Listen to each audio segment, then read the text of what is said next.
Hello, Internet friends. Well, I found this lovely article in the El Paso Times. Looks like the person who wrote this article is concerned that Anglos are going to go after non-Anglos. I just can't even comprehend how ridiculous this is.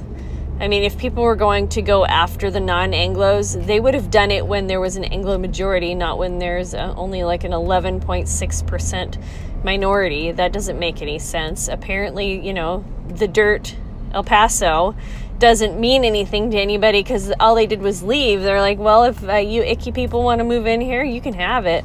We don't need it. Anyways, it's like ridiculously hot in El Paso. And the crime rate in El Paso is above the national standard, and then the national standard is figured in with cities like Baltimore, Chicago, St. Louis. So that's not even an average, that's like an above average crime rate for majority Anglo cities. So I wish that they would, the government, would not say national average, because people who don't live in diversity don't live around the national average. They live below the national average. Anywho, so my point is that nobody's going to go into a piece where the piece of dirt is, where the Hispanics are the majority, and start harming Hispanics. That doesn't make any sense, and it would be a dumb strategy.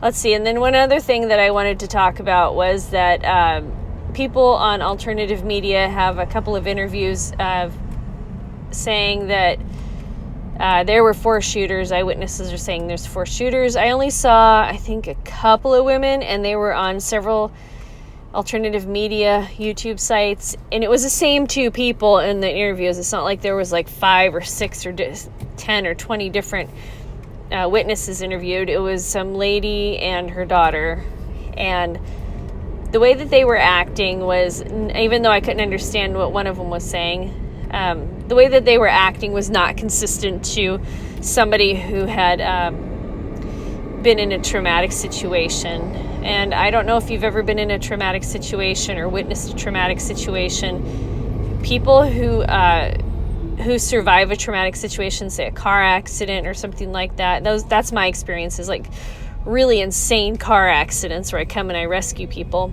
Not like I'm a first responder, but I guess I'm the first responder until the emergency folks arrive. All I can do is like stop the bleeding and provide emotional support, but that's not what I'm talking about. So people are hysterical, and they don't make any sense, and they can't even follow common sense. So I had this one kid, I probably mentioned this in another video, I had this one kid who smashed into another car at high speed, and he got out of the car and he's got snot running down his face. Oh my gosh, he is just a booger factory. He's crying, he's upset. I think he was like 19 or 20 years old, and he's trying to call his dad on the phone, and I was like, okay, we gotta breathe, sweetheart. Here's some toilet paper. I didn't have a box Kleenex. I had a roll of toilet paper in my car, and I handed it to him. He's got snot running down his face. You know what he did?